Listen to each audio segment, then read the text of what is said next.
Hello, everyone, and welcome to the Mercer County Football Show here on WBCB1490.com, alongside the Trentonian George O'Gorman, Mike Sampson with you, presented every week by the Trentonian and the St. Francis Medical Center, your heart hospital in the city of Trenton. Last week, we saw a couple of teams get nice victories. Ewing got victory number 2. Rancocas Valley continued to roll on, and we saw one of the games of the year in Trenton and Allentown. Yeah, that was one of the games of the year, one of the biggest wins Trenton High's had at Bill Harvin Field. It was a great crowd, great atmosphere. It was a homecoming day. Brought back a lot of the former stars of Trenton football were there, and it was very nice. It was a moving thing. They had a parade. They coming down Hamilton Avenue past the hospital when a parade went into the school parking lot. They had floats. They had 4 members of the. I don't know if they were football players, but there were 4 graduates from the 90s that sang the national anthem. It was a very moving performance, and on top of that, it was a great football game. Yeah, it certainly was. 20-16 was the final. Trenton now sitting at 5-0 on the season, so they're certainly proving that they, we mentioned they were a sleeping giant, and they're showing up to be that way. Right now, Ryan Wharton leading Mercer County in rushing with 718 yards on the season, part of that potent rushing attack for the Tornadoes. And there were a number of other players that also had an outstanding games running. It shows the depth that Tornadoes have, and Brandon Scott hasn't even really been needed to throw the ball that much. Yeah. Probably threw a little bit more than he normally does, but he doesn't have a lot of numbers as far as his statistics are concerned. But, he's got some people that can go catch the ball, and it's a nice combination that the Tornadoes have there, and they're rolling on, and they should win this week when they go in to play Hamilton, setting up a huge game the following week at Rancocas Valley, which will most likely decide the championship in the West Jersey Football League's Colonial Division. Trenton would have one more game left to play their regular season finale against Notre Dame, but Trenton can. This is a game that we've been pointing to ever since Trenton really started to show that they were going to be an outstanding ball club this year in Rancocas Valley. With their one loss, they're 3-0 in the division now, having knocked off both West Windsors and then Notre Dame. Yeah. So it should be an interesting game. The 3 undefeated teams still left in Mercer County, Lawrence and Trenton and Hopewell Valley.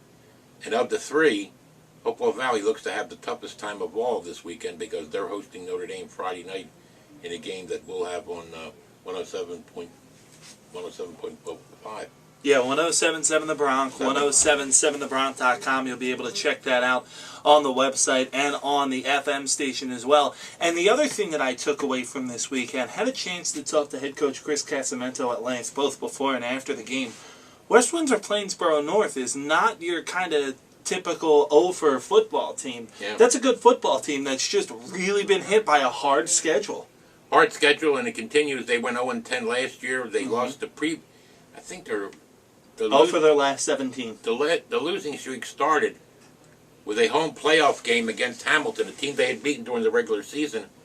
And 2 years ago, they got into the playoffs, hosted the playoff game, and Tom Hogan's Hornets came in and knocked them off, and then Hamilton went down to Middletown South and played a very solid game and lost that one on a late touchdown. But I would think that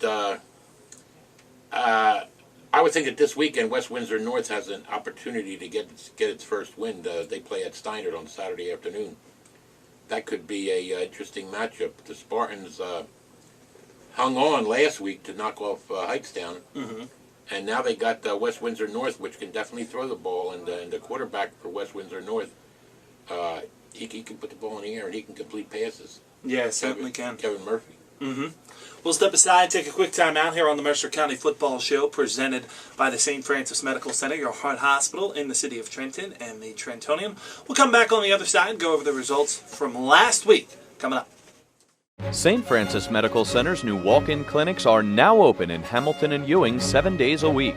Now, when that unexpected cold or flu pops up and you can't get an appointment with your doctor for 2 or 3 days, you can visit St. Francis Medical Center's walk-in clinics in the Hamilton ShopRite on Route 33 or the Ewing ShopRite on North Olden Avenue. These new walk-in centers are manned by a nurse practitioner or a physician's assistant, and they can give you a prescription when you need it most. They even provide immunizations and physicals, and most health insurance is accepted. No insurance? No problem. Visits cost as little as $49. Appointments aren't necessary, and most of the time there's no wait. St. Francis Medical Center's walk-in clinics, now open in the Hamilton ShopRite on Route 33 and the Ewing ShopRite on North Olden Avenue, Monday through Friday 8 a.m. till 8 p.m., Saturdays and Sundays from 9 a.m. till 3.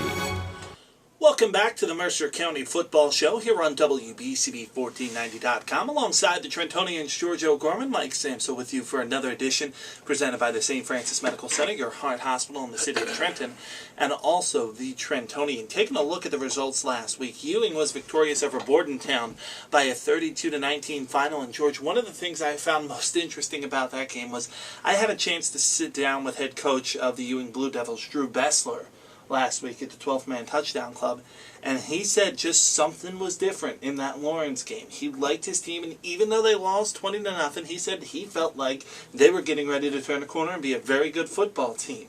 They come out this week and beat Bordentown. And now they go down to play, I think it's at New Egypt on Friday night, and they, New Egypt is winless, and all things considered, Ewing should win that and make it 3 in a row. And I'll tell you what, that game against Lawrence, that was scoreless at halftime. Yeah. And that was a, kudos to the Ewing Blue Devils. I mean, we know what Lawrence can do with their outstanding running game and outstanding quarterback Nick Falkenberg. But for Ewing to hold them scoreless, eventually I think lost 20-0. Yeah. But that was an outstanding performance on the part of the Ewing Blue Devils, and they got a chance to go 3-3. Yeah. Remember their first win of the season. They went down into Burlington County and knocked off Cinnaminson, which hasn't lost since. Yeah. So that was a great performance on the part of the Ewing Blue Devils under Drew Bessler, and it's not the same Ewing football team that we remember from the previous few years. This team is playing better football game after game. Yeah, they certainly are. 21-0, Delran got the victory over Robbinsville. Lawrence 62, Princeton 19, Nottingham 40-0 over Hamilton. Those were kind of the blowout scores last week, including Rancocas Valley 38, West Windsor, Plainsboro South nothing. But getting into the close games that we had in Mercer County last week, we had 3 of them. The one Friday night, Notre Dame against West Windsor, Plainsboro North. Notre Dame 29, West Windsor, Plainsboro North 14. And just for the North Knights, it kind of seemed to be a situation where a couple times in that game they did the exact wrong thing at the exact wrong time. Yeah, that's a team with really, I think they're starting to feel the bad effects of being on that long losing streak, West Windsor North. Yeah. But, I mean, it's a team that's getting better. They've really had the disadvantage of playing some of the best teams in Mercer County right out of their in the West Jersey League right out of the bat. Yeah. Opening up with a loss at Rancocas Valley where they still scored 21 points. Then they went up there and played at Hopewell, lost that game, and now they got now they got a chance to break that long losing streak with a win over Steiner. If Steiner's secondary isn't prepared to handle Kevin Murphy and Jack O'Connell and Harrison, they're going to have a tough time because that's not a bad West Windsor North football team. No, it's certainly not. They have the skill players to be competitive. I think it's the depth in their lines where they start to find themselves fall behind a little bit. Well, the depth is a problem with a lot of teams. Luckily for Rob Radisson and his Lawrence Cardinals, they don't have a lot of depth, but they've been able to stay healthy, basically, and they're getting their young kids to get some maturity, and that's really helped them. As I said, I think that the 2 undefeateds, Trenton at Hamilton, Trenton should stay undefeated without really much difficulty.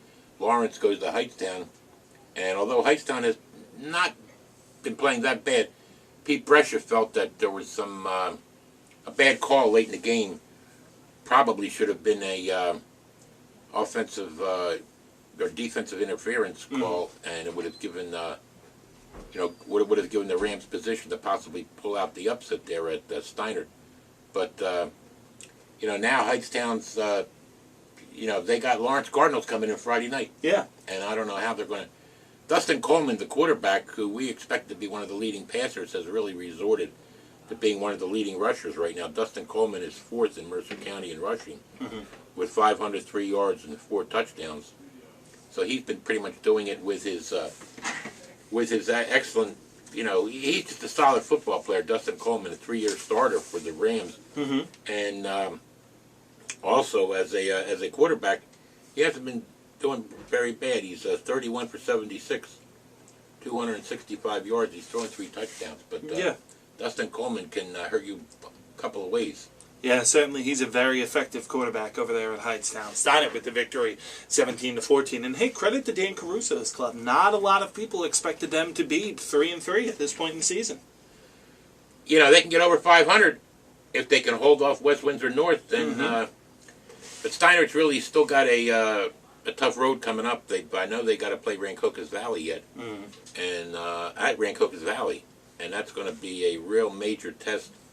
They've got Hamilton obviously on Thanksgiving, but Scordo, the quarterback, he's not doing a bad job. I mean, he's been able to move the ball.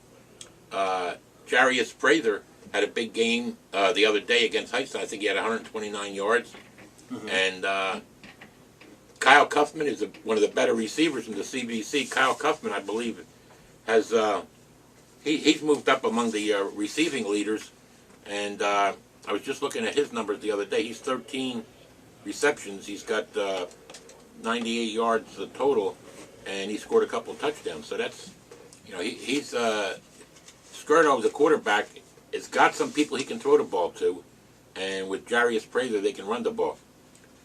Zan Domingo, one of the better receivers, is another weapon for the Steinert Spartans. That's going to come down to a real good defensive game, and unfortunately, West Windsor North, Chris Casamento's club, hasn't been playing exceptional defense. They haven't been bad. They just have played a lot of overpowering teams, and Notre Dame hurt them right off the bat. Notre Dame was able to convert a couple of fourth down conversions. Yeah, right on the first drive. Yep. And that really helped the Irish, get another big win and give them some momentum, which they're going to obviously need heading into Hopewell Valley, which is coming off their bye week. Yeah, and the festivities of the week, we talked about them a little bit earlier on in the show. Trenton 20, Allentown 16. Huge win for the Trenton program. And poor Jake Graber over there with the Allentown Redbirds, probably the toughest luck 3-3 team you'll ever see. That's a good football team. They are a good football team, and they lost that game 2 weeks in a row. They played undefeated teams. Now on the road. They lost at Hopewell Valley in a game that they gave up a touchdown on a interception, and then they gave another one up on an interception. That was actually a 1-yard interception because the quarterback Drew Apostolico got a pass tip throwing from the end zone, and Hopewell Valley just intercepted it at the 1 and stepped into the end zone for that one. Right. But there's no easy game coming up for the Redbirds. They're home this week for homecoming night over at Allentown, and they play Holy Cross. From down in Burlington County, which is another very good football team. Holy Cross lost the other day to Cinnaminson, but Holy Cross is coming in there, and they got a solid program for years. Yeah. And Allentown's moving up, in becoming a very solid program. So that's another big test for the Redbirds. But again, they should have a big crowd there because it's homecoming night, and should be an interesting night for Allentown. The other Friday games, as we mentioned, Hightstown playing Lawrence, and that has the potential to be one-sided again, as the Lawrence win was the other day when they got 60. I'm not saying that they're going to score 60 points on Hightstown, right? But it's possible that Lawrence should put up some points in that ball game and continue to roll on. Yeah, we'll step aside and take a quick timeout here on the Mercer County Football Show presented by the St. Francis Medical Center, your heart hospital in the city of Trenton, and also the Trentonian. George and I will come back on the other side, take a look at the rest of the games in Mercer County this week. The Gator Jerry Blavitt. And are you looking for the best local news coverage, the best sports coverage, both Philly and New York sports, and the best high school coverage? Then look no further than the Trentonian. It's the only local newspaper covering Mercer, Bucks, and Burlington counties 7 days a week. No one does it better than the Trentonian. It's coverage you can count on 7 days a week from Levittown to Burlington, Hamilton to Florence, Trenton to Newtown. It's the Trentonian. Welcome back to the Mercer County Football Show here on WBCB1490.com alongside the Trentonian George O'Gorman. Mike Sampson with you, taking a look at the games coming up this week in Mercer County. We have a couple good ones coming up this week, George. Including the oldest rivalry in Mercer County football. Do you know what it is? The oldest rivalry in Mercer County football. Trenton Hamilton is an Trenton old rivalry. Hamilton. No, it's not even Trenton older Hamilton. than that. What is it? This goes back to the 1800s. Wow. Petty and Lawrenceville. Oh, okay. Yeah, absolutely. Petty and Lawrenceville meet in the oldest rivalry in Mercer County. Stretches 3 centuries, really, when you stop and think about it. They started in the 1890s, continued most every year through the 1900s, and now they're into 2013, and that should be an interesting matchup because both of them are coming off impressive wins last weekend. Dennis O'Day's of the Big Red, they rolled over Mercersburg Academy in a Mid-Atlantic Prep League game, got 53 points. Yeah. And I think Randall West, the quarterback, threw for about 5 or 6 touchdowns, maybe even 7. Yeah.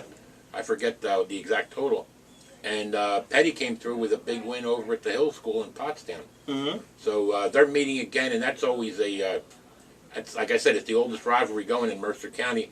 And then when you get into the public school ranks, Trenton and Hamilton is another of the old, long-time running rivalries. And another rivalry that's become pretty good this week, and it's going to be renewed Friday night, is Notre Dame and Hopewell Valley. Yeah, awesome game last year. Awesome game at Notre Dame. Hopewell Valley went in there and pulled off the win. Probably one of the biggest wins that Hopewell Valley has had. It's certainly got to be their biggest road win that I can remember. And now they're home on their great artificial surface field. I mean, we saw what happened a couple of weeks ago when Hopewell Valley held off Allentown. Then they got to bye. Now they're coming back to play Notre Dame, and there should be an even bigger crowd there with the Irish delegation following Notre Dame Ball Club. That's a big weekend, big game to tip off the weekend. Yeah, certainly. Excited for that. George, Jimmy, and I will be out on Friday night here on 107.7 The Bronx and 107.7thebronx.com. Starting at 6:45, other games around the area. Ewing takes on New Egypt. Robbinsville will be taking on Riverside. Florence and Delran should be a decent game. Rancocas Valley and Northern Burlington. Rancocas Valley looking to stay very strong on the year and stay in contention with Trenton for their division crown. Trenton and Hamilton on Saturday on the WBCB Sports Network starting at 1:45. And you can never discount a rivalry game, but you would certainly have to say that Trenton would be the favorite heading into Bill McAvoy Field. Obviously, Trenton, the fact that they're going in there at 5-0, and the Hornets, I think, are 1-4. Remember the last time we did a game there? I don't know if you were there, Mike. It was on Halloween, and it snowed. Oh, I remember. You know, and it snowed, and I think Trenton won that game, or Hamilton won that game. I think it was like 6-3. It was 6-0 in overtime. 6-0 in overtime. A Brett Stroman touchdown in like the second overtime. But that's one of the more interesting rivalries, and the Hornets always have a way of getting up for the Tornadoes because, I mean, let's face it, the schools are relatively close. You go down Chambers Street. Yeah. And that could be an interesting game, despite the fact of the difference in you know, the team's records right now. But that's one of the more interesting rivalries. Something that could happen. Princeton is home to host Willingboro. We know Princeton's undefeated. They're playing. They just don't have enough numbers. Right. Dave Beamer, their young sophomore quarterback, threw a couple of touchdown passes the other day. A couple of them went to Liam Hellstrom, who's one of the better players in the CVC in Mercer County. He could be playing for any team. He's an excellent receiver. Yeah. They host Willingboro, which I think is still on the winless. And there's another game that's really pretty interesting. And it's probably two of the better teams in Burlington County. It's Florence at Delran. That's an outstanding game.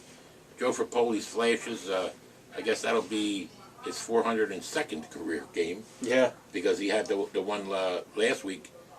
And Robbinsville, on Saturday afternoon, Robbinsville goes into play at Riverside. Riverside, I think, has won one of its last 18 games, or 19 games, something like that, over the last 3 years. And that win was over Robbinsville. Yeah. So for Irving Fryer and the Ravens, this is an opportunity to get their second win of the year. I would probably go with Robbinsville to pull out the road win here. Their only win, I guess, was over Burlington City. Yeah. And Robbinsville does have one of the top 5 rushers in the area. Yeah, that's Chad right. Scott. Chad Scott has been doing an excellent job for the Ravens. He's got 4 touchdowns. He's got 460 yards, but he's also carrying the ball a ton. He's 103 carries. But yeah, that's an opportunity for the Ravens to get back, on the win streak. And among the other games, Burlington Township at West Windsor Plainsboro South. Skip Edwards Ball Club isn't that bad. They just don't have enough numbers. Right. And they got some people that can catch the ball. They got Nick Benfer as an outstanding runner. Diego Coutinho, who they had used last year, was all CVC as a running back or as an offensive lineman. He's been impressive running the ball. He's got 231 yards. He's averaging 7.4 carry. So if you can combine him in there with Nick Benford, there's an opportunity for the West Windsor South Pirates to get their second win of the year. Burlington Township, Tom Madera's club is going to come out and throw the ball. That's what they always do. Mm-hmm. But that's a Friday night game at West Windsor South. And Pirates aren't bad. No. They've given a lot of people trouble. We saw them early in the year in its season opener. And they got beat by Trenton, got shut out. They just haven't, they don't have a lot of weapons. Right. Their quarterback, he can throw the ball, but he just doesn't have a lot of people to throw it to. Andrew Schofer, he's 20 for 56 right now for 297 yards. But again, as we mentioned, he doesn't have a lot of receivers to throw the ball to. Conversely, West Windsor North has got 2 excellent receivers, as we mentioned. Jack O'Connell's got 29 receptions, Joanne Harrison's got 21, and they've each got 3 touchdowns. Yeah, that we mentioned that North team is one that has a lot of weapons. They'll be taking on Steiner coming up this week. Talked about that game a little bit earlier on. Lawrence Heightstown, we mentioned. Willingboro taking on Princeton. Chance for Princeton to maybe get their first win of the year. A game we'll have for you on the WBCB Sports Network, starting with the Trentonian pregame show at 11:45. Pemberton will take on Nottingham, and Holy Cross will take on Allentown. Those are 2 pretty good games to wrap out the week here. I told you, the Pemberton is one of the better years they've had. Mm-hmm. They lost to Burlington Township the other day, 17-14. Yeah. And Pemberton can move the ball, and they opened up with a blowout loss to Lawrence, at Lawrence. So we figured, all right, Pemberton's going to have another long season. But Pemberton's been playing pretty good football. And if Northern Burlington is, if Nottingham is, because let's face it, those kids at Nottingham don't know too much about Pemberton. No. So if they're looking past Pemberton to what's upcoming, they got Allentown next week. Remember? Yeah. On a Friday night, Mm-hmm. Nottingham will be at Allentown, and with an opportunity for Nottingham to avenge what was last year's only setback when they lost late in the game to Allentown. But if the North Stars aren't prepared, they could be in for a long day when they host Pemberton on Saturday. It's a morning game. Is it 12 o'clock? 12 o'clock kickoff, yep. 12 o'clock kickoff. So that should be quite a match. There are some very good matchups. And even, like I said, even the game with the winless Willingboro and Princeton teams, if you can put aside the mistakes, that could be an interesting ball game too. Yeah, certainly it'll be very competitive between Willingboro and Princeton, that's for sure. We'll have 3 games for you on the WBCB Sports Network this weekend. George, including the oldest one, don't forget. Yeah, including the oldest one. George, Jimmy, and I will be out at Hopewell Valley on Friday night. That should be a really good one. Notre Dame looking to avenge last year's loss and knock off the undefeated Hopewell Valley Bulldogs. On Saturday, a pair of games for you. On 1490, it will be Trenton taking on Hamilton. Hamilton, and on 107.7 The Bronx, it'll be Pemberton and Nottingham. George and I will see you Friday night. I'll see you Friday night starting at 5:30 here on BCB with a high school football kickoff show, hour-long edition this week. And then at 6:45, we'll begin our coverage on 107.7 The Bronx, as it will be Hopewell Valley taking on Notre Dame. So until Friday night, for George O'Gorman, Mike Samsel, thanks to our sponsors, the St. Francis Medical Center and the Trentonian, and we'll see you next week.